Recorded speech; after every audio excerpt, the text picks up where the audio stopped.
Well, hello everybody. My name is Tim Wright from a company called Twintangibles, and I'm going to be talking to you today about crowdfunding. Now, it's called the quick and dirty guide to crowdfunding because it is going to be exactly that, quick and pretty dirty. So we'll go through the high level points, the important points.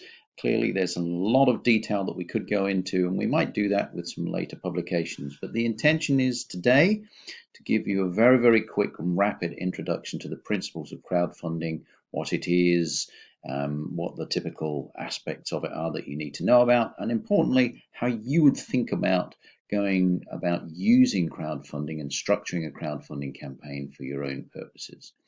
Now, one of the reasons that I'm speaking to you today is that I've written quite a bit about crowdfunding, so there are plenty of books out there with my name on it, so I have a decent background in the topic, and I hope I can share some of these insights with you today that will be useful to you for the coming months. So let's start off with just a quick definition. What is crowdfunding?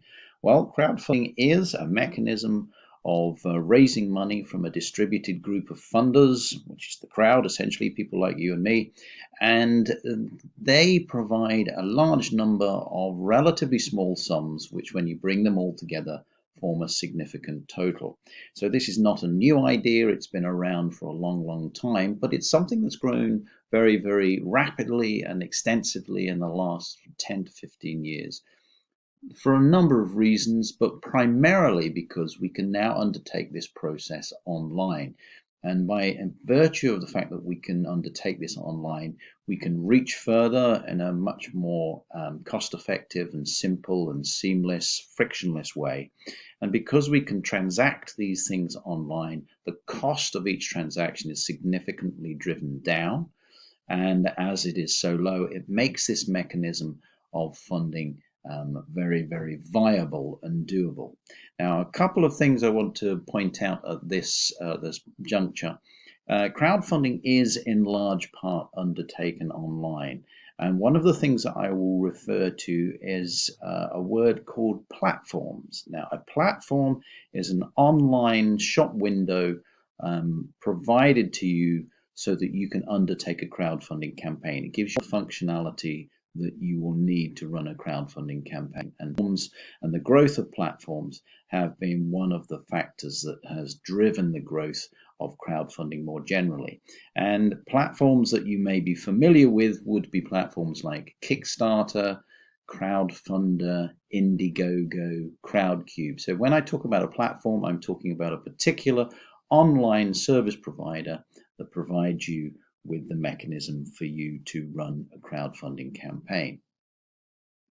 Now, crowdfunding has really four basic types or four models that it operates in. There's lots of subtlety within this and lots of variation within this, but fundamentally you can divide most crowdfunding into these four groups, and we'll call them donation, lending, reward, and equity. So the four fundamental models of crowdfunding. So let's look at each one in a little bit more depth. In the first instance with donation. Now, in the donation-based model, any funds that are collected are gifts or donation. There is no expectation of any tangible return to the people that have provided with the funds. So if somebody provides you with some funds for your project in the crowdfunding campaign in the donation-based model, they do not really expect anything in return.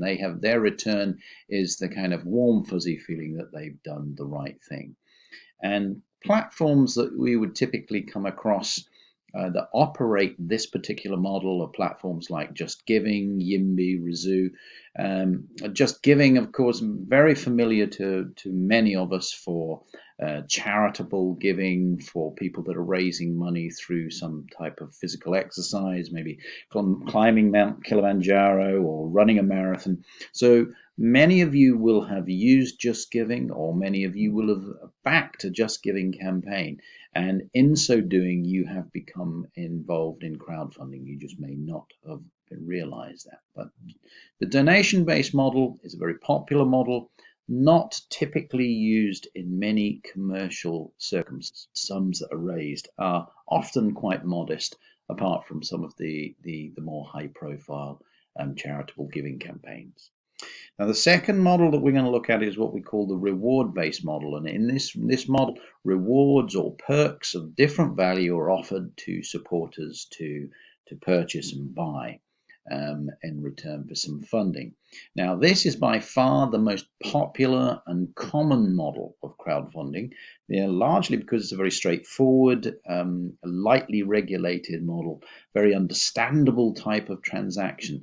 We can all think of circumstances where this might work, particularly in a creative context. So, for example, if you were a band looking to record a new album and you needed to raise some funds for that, typically the sort of rewards that you might offer out would be copies of the album once it's recorded in different formats, each of those perhaps attracting a different reward value. So the MP3 might be less expensive than, say, a CD, and might have a limited number of very specific high value rewards, perhaps people coming to see you at the recording phase. So this is quite a common method that is very flexible and very popular with creatives that are creating some type of project.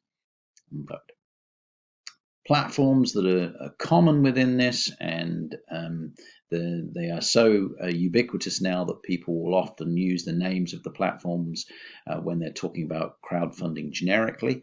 But Kickstarter, Indiegogo, Crowdfunder being one of the biggest of the reward platforms in the UK.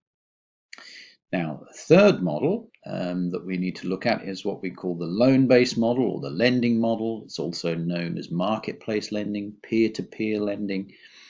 This is an extraordinarily popular model, but it's also the one that generates the most amount of money. So where peer-to-peer and the lending model operates, it is this model that creates the most amount of money flowing into the crowdfunding space. And the principle is that a loan is constructed from a lot of small loans collected from the crowd.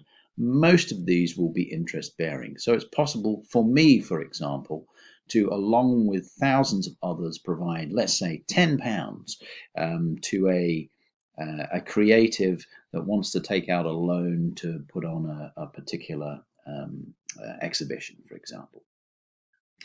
These are quite commercial. It is a highly regulated area, so in order for a place to fulfill certain regulatory requirements as set out by the FCA, but it is an area where we're finding more and more governmental, statutory, civic bodies using this platform as a way of directing highly specific funds into the commercial sectors that they are focused on. So the common platforms, certainly within the UK, that we will come into contact here for commercial lending would be Funding Circle, Rebuilding Society, Lending Crowd, who are based in Aberdeen. Most of these platforms are you will find are being used by statutory bodies, governmental bodies, councils and things to actually help generate finance for commercial activities within their space. Of course, businesses can borrow in this context, but we can also borrow on a personal level in this space. So it's not simply for a business to borrow. I, as an individual, can borrow through these types of platforms in order to undertake personal projects. But in almost all cases, these are repayable loans that will incur some interest rate, and you will have an obligation to repay that. Now, the fourth model that I wanted to talk about in crowdfunding context is what's often called the equity-based model. Now, in this model, shares or some type of financial instrument, a micro bond or something like that, are sold in small parcels to a large group of investors. Now, these can be traditional equity, but you can also find community share issues, which are much more common for cooperative and kick type ventures. And this is a popular model, particularly for those that are seeking to raise larger sums. Many of us can think of examples where this has taken place. Famously, of course, in Scotland, Brewdog have used this on a number of occasions. I think they're on to Equity for Punks 6 at this moment in time. And it is a model that is used for established businesses that are comfortable with sharing some of the value of their company or their organization with the crowd. Can be a very powerful way, and in common with all of the other models that we have looked at thus far, it can be done sequentially, i.e. it can be done several times in order to progressively build up the sums that are raised. And in fact, the more often that you can run a crowdfunding campaign successfully, the greater the chance of your success in each successive round. Statistically, that's the case. Again, highly regulated. All of the platforms that operate in this space have to conform to FCA regulations, and certain obligations are placed on the investors as well. But the two of the biggest platforms in the UK that we would encounter are Crowdcube and Seedrs. And again, these are platforms that are increasingly well known, and the conversations using their names are more common. So if we think about those four basic models, donation, lending, reward, and equity, quick thumbnail sketch for them would be the donation-based model, not typically used in a commercial environment. The sums raised are relatively modest in most cases. The lending model is probably the simplest. If your organization or you as an individual are admitted onto one of the platforms through their vetting processes, you are likely to be able to achieve some type of loan availability to you, because in many cases the supply of funding flowing onto these platforms is outstripping the available loans. But it is not necessarily a simple thing to get onto these platforms, but once onto the platforms, the process of transacting a crowdfunding campaign is less onerous on the crowdfunder than some of the other models. The reward-based model, by far the most popular, more reward campaigns than anything else. The sums raised quite modest, typically in the low thousands as an average. But it is popular by virtue of the fact that it is straightforward and relatively easy to transact, although the outreach that you will have to undertake is quite significant in order to make these things successful.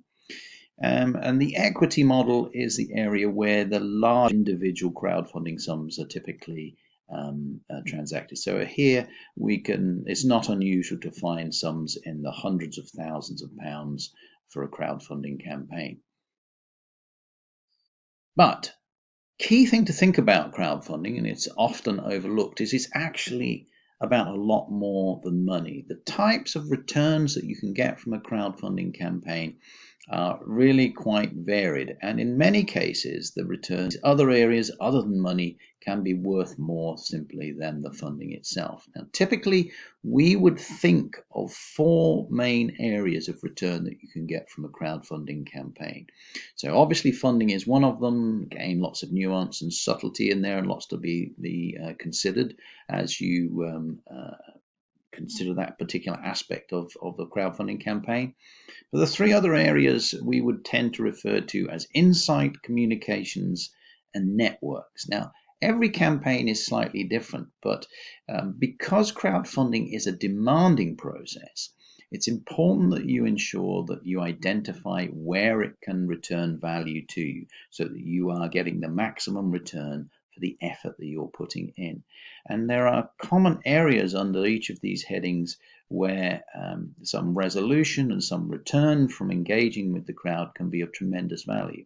So in the case of insight, it might be information around market acceptability of your idea, price pointing, brand perceptions. These are all incredibly valuable things that you can learn through a crowdfunding campaign. Similarly, on the communication side of things, you may be campaigning, you may be undertaking some PR, you might be doing some awareness raising, some marketing, but these are all valuable things that you can achieve through a crowdfunding campaign. And similarly, in a network, it may be that you're looking for distributors or film locations, or it might be that you're looking for particular expertise or advocates. These are all incredibly powerful and valuable things that you can secure from a crowdfunding campaign, as long as you understand that these are things that you're seeking out. If you can identify them, you can prepare your campaign to make sure that you are giving yourself the best opportunity to return this value to yourself. And in some cases, these returns can be of greater importance than the funding itself. And again, it's not unusual for organizations to look to run a crowdfunding campaign where the funding is perhaps not the most important aspect. It might be the insight and the communications that actually is the thing that provides them with the greatest return. Thing to bear in mind, though, of course, is that crowdfunding is tremendously hard work. There is no way to sugar this pill or pretend that it's otherwise.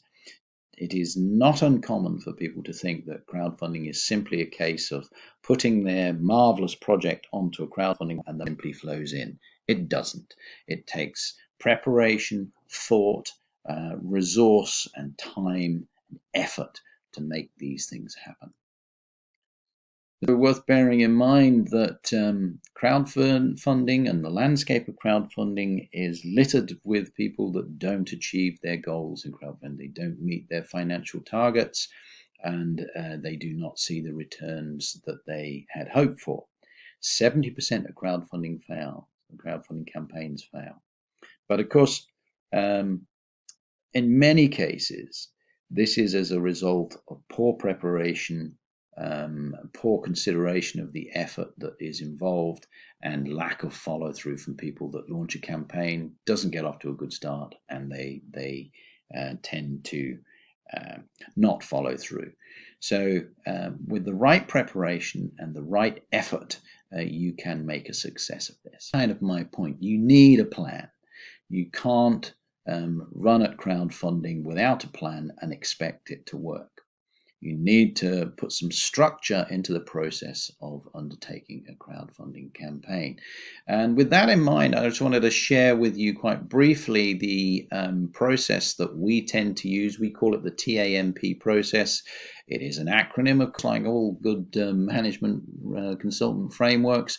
And it's a series of discrete phases of activity that one can undertake in helping you to produce a structured approach to running a crowdfunding campaign. And those 4 phases are what we call targets, audit, method, and then plan and prepare, hence the acronym of TAMP.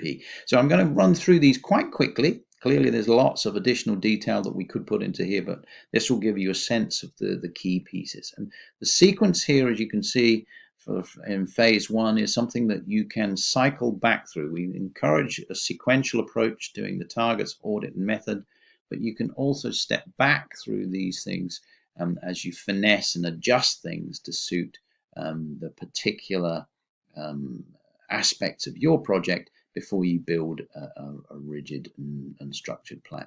So let's have a look at each of those phases in turn. Let's start with targets.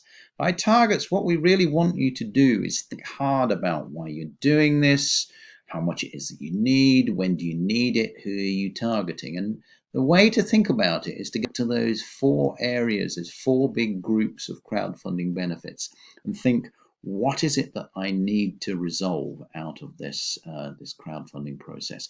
What are the things that keep me up at night? What are the challenges that my organization faces under these headings? And set those out with some degree of detail so that you can then start thinking about, how do I apply the crowdfunding campaign to address those particular things? And in the funding space, it's really important that you understand with clarity how much you need, whether you've costed that correctly, whether you have factored in the costs of running a campaign. So typically, for example, if you run a crowdfunding campaign, a reward-based crowdfunding campaign, what are the costs involved in your rewards? Have you factored them in sufficiently with sufficient accuracy so that the sum that you're pitching for is enough to actually cover off the cost of undertaking the project. The audit phase is where we really understand a key set of aspects of how prepared you as an individual or you as an organization are to run a campaign. So we want to understand the assets that you've got, the skills that you've got, the resources, so things like time and money, because you need these things in some cases to actually undertake a crowdfunding campaign. What tools, what sort of what tools have you got to manage collaboration between team members? What tools have you got to undertake the structured outreach campaign?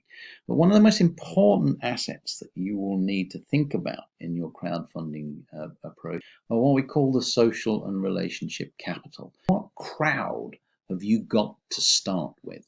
So you will, of course, want to be building a crowd and reaching out to a crowd, many of whom you've had no contact with in the past. But it's useful to have and important to have some type of starting point. And we call it social and relationship capital because it's two dimensions of essentially the same thing. Social capital is a reflection of the absolute numbers of people and organizations that you can communicate with readily in order to get the news of your campaign in front of them. The relationship capital is an expression of the depth of the relationship that you have with each of the groups within your social capital. And they are both important. Absolute numbers are important because that will extend your reach, and the more people that you can get this in front of, the better.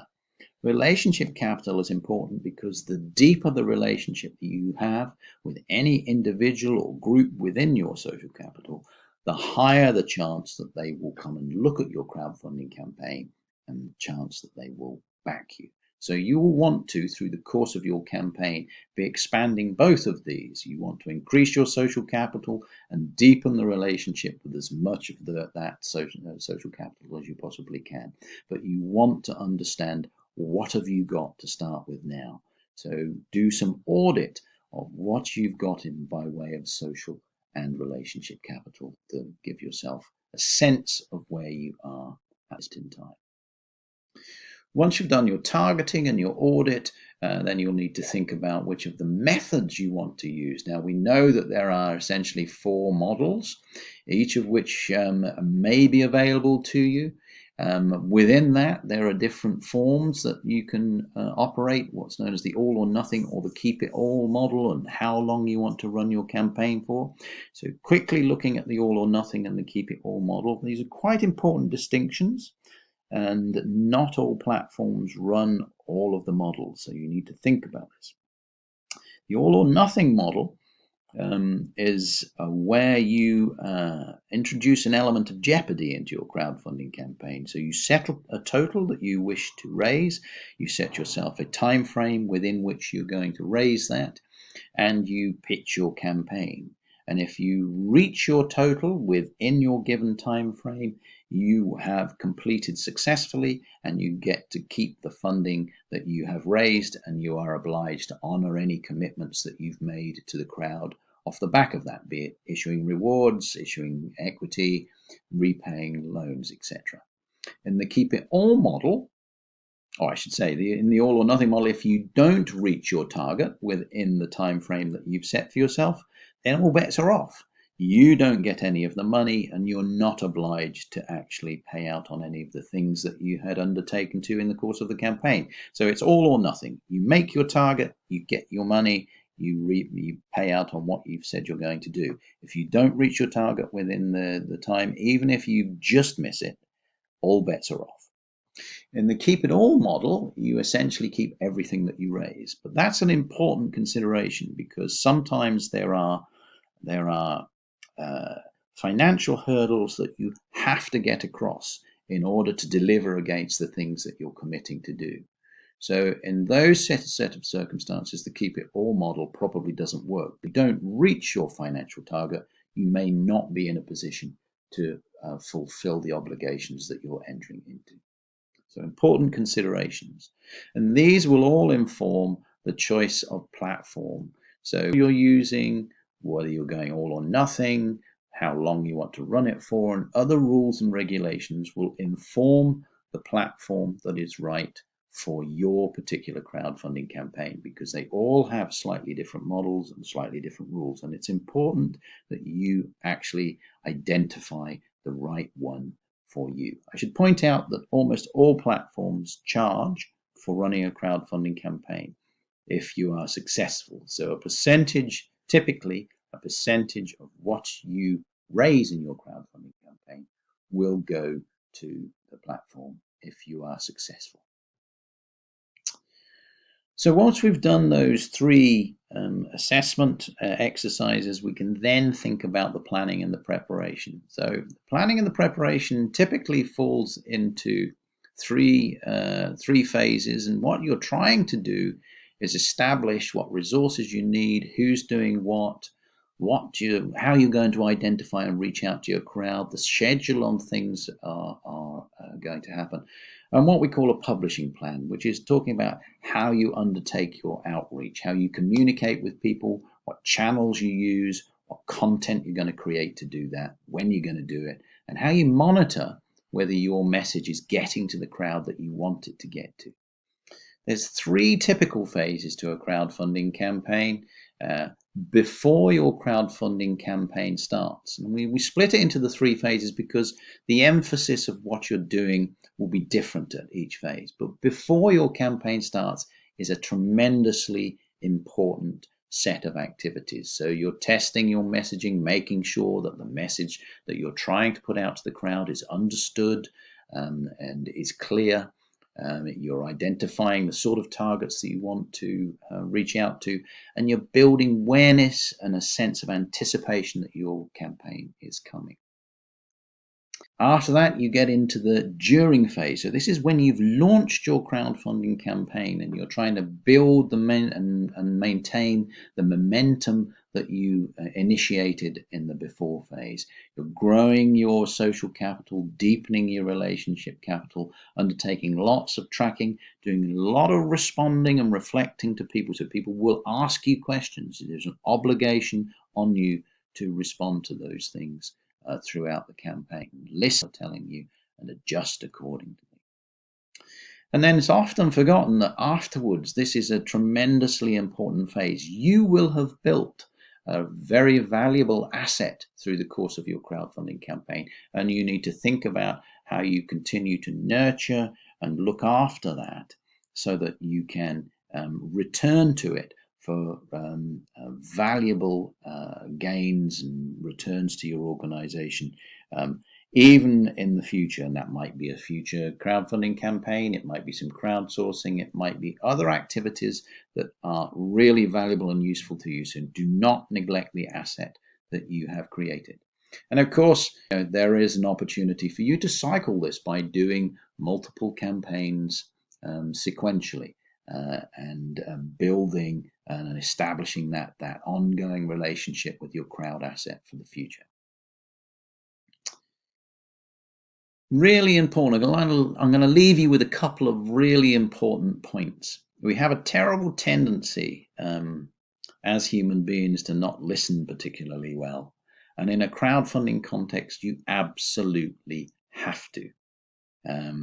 It's vital that you spend time listening to what your crowd tells you and responding to what that is. And that might be changing your reward mix, changing your messaging to make it clearer. The crowd is essentially the asset that you are seeking to make use of. You have an obligation to listen to them. Remember, it's 2 ears, 1 mouth. Don't forget that when you're crowdfunding. And my advice for this particular session is, this isn't for the faint-hearted. You are asking people you don't know for money. And if you find that uncomfortable, if you're not prepared for pushback, not everybody will like your idea and will, in some cases, be quite blunt and harsh in their rejection of it. If you're not prepared and ready for these things, it can be quite an unpleasant surprise. It is not for the faint-hearted. And if you are not comfortable with publicly declaring your appeal for funding, and you're not prepared for some criticism, this may not be the appropriate approach for you. But get a toe in the water, give it a try.